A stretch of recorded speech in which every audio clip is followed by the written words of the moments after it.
हुआ, ऐसा क्या प्रेशर डाला जो बाइडेन की एडमिनिस्ट्रेशन ने अमेरिकी कांग्रेसमैन के ऊपर कि उनको पीछे हटना पड़ गया। अगर आप थोड़ा सा पीछे चले जाएं तो खबर आई थी कि अमेरिका ने, कांग्रेस ने पर्टिकुलरली ये फैसला किया है कि हम भारत को ड्रोन्स नहीं देंगे, जो तकरीबन $4 बिलियन के ड्रोन से। और उसकी वजह ये थी कि जो पन्नू इंसिडेंट हुआ था उस पर इंडियंस जो है वो कॉपरेट नहीं कर रहे। आप ये इमेजिन करें, मुझे तो ऐसा लग रहा है that India is a new Israel for the American, because उसकी वजह ये है कि अमेरिकन जो है वो एक सेकंड नहीं खड़े हुए उसके आगे, इस स्टेटमेंट के आगे एक सेकंड भी नहीं वो खड़े हुए। लेकिन आप ये इमेजिन करें कि अमेरिकी कांग्रेसमैन, देखें अमेरिका जो है ना, वहाँ पे एग्जैक्ट बैलेंस ऑफ पावर है कि वहाँ जुडिशरी, एग्जीक्यूटिव, लेजिस्लेचर, वो सारी की सारी अलग-अलग बैठी हैं। हमारे यहाँ नहीं है कि जुडिशरी भी कभी कंप्रोमाइज़ हो जाती है, कभी नहीं होती। इसी तरह बाकी मुल्कों में भी ऐसे ही है कि वहाँ एग्जीक्यूटिव ताकतवर है, जुडिशरी को, लेजिस्लेचर की वैल्यू कोई नहीं है।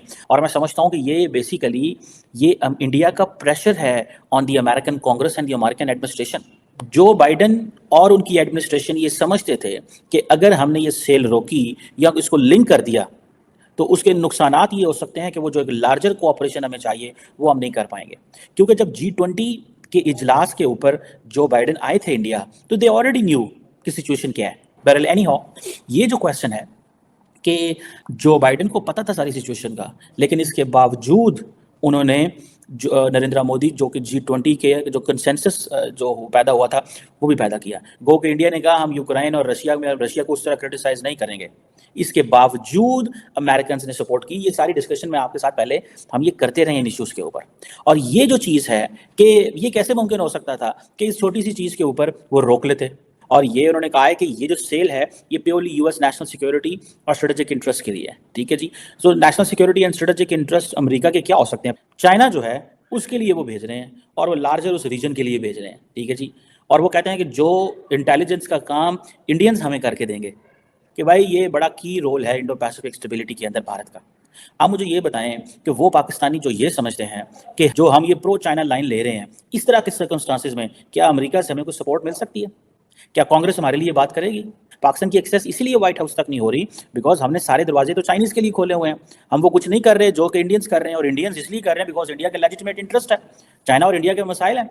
So India is in a very advantages position इस सेंस में अगर आप चले जाएं। ये एक बहुत बड़ी इंडियन जो है ना प्रेजेंस है अमेरिका के अंदर। ये बहुत बड़ी नेक्स्ट लेवल की चीज़ है। अब पाकिस्तान क्या इस लेवल पे हमारा उनके साथ इंगेजमेंट हो सकती है अमेरिकन के साथ? विदेशी संबंधों पर अमेरिका की समिति सीनेट ने शुक्रवार को भारत को MQ-9 ड्रोन की बिक्री को मंजूरी दे दी है। समिति ने कहा कि भारत और अमेरिका की साझेदारी इंडो पैसिफिक क्षेत्र में स्थिरता को लेकर महत्वपूर्ण भूमिका निभा सकती है। बता दें यह मंजूरी अमेरिकी विदेश विभाग द्वारा भारत को 31 सशस्त्र ड्रोन, मिसाइल और अन्य उपकरणों की बिक्री को मंजूरी मिलने के बाद आई है।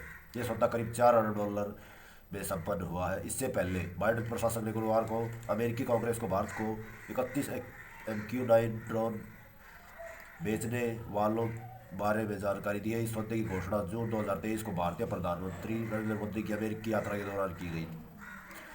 अब इससे अगले चरण का सौदा शुरू करने के लिए अमेरिकी कांग्रेस की मंजूरी की आवश्यकता है। कांग्रेस की मंजूरी मिलने के 30 दिन के बाद अनुमोदन पत्र भारत में लिया जाएगा, जिससे औपचारिक रूप से मूल्य लेकर वार्ता शामिल है।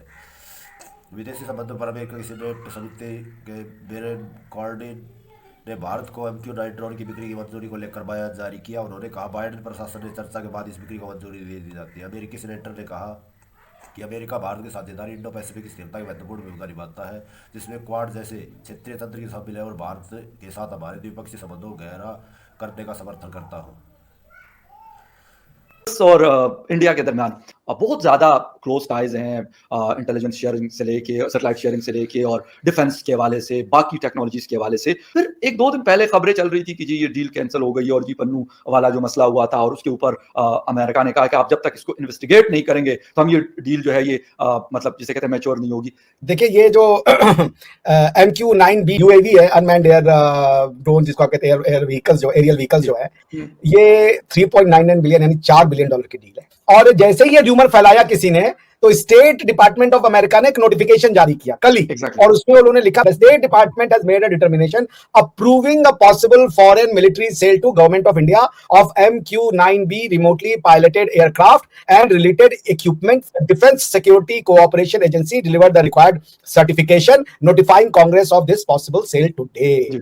तो जो कांग्रेस के पास मुहर लगने के लिए जाना था वो मुहर लग गई है, नोटिफिकेशन आ गया है। देखिए अब अगर अमेरिका ये बेवकूफी कर दे कि वो ये डील कैंसिल कर दे, तो ये आज की डेट में टेक्नोलॉजी कहीं और से मिल जाएगी आपको, और बहुत से लोग लैपटॉप अप करेंगे। अमेरिका मना कर देगा तो यूरोप की कई एजेंसीज है, वो $4 बिलियन का बिजनेस, कौन $4 बिलियन भाई साहब बहुत बड़ी रकम है फकर भाई, ह्यूज अमाउंट है। तो वो कौन जाने देगा? आप नहीं दोगे तो यूरोपियन दे देंगे, यूरोपियन नहीं देगा तो क्या नाम है वो दे देंगे, रशियन दे देंगे। रशियन टर्की के ड्रोन बड़े जबरदस्त है, टर्किश ड्रोन बड़े बेहतरीन ड्रोन है। टर्किश वाले इतने एडवांस उनका एक ड्रोन है, बट ये जो है ये it's a very very advance drone. MQ-9 का तो खैर कोई मुकाबला नहीं है इसमें, तो कोई आपको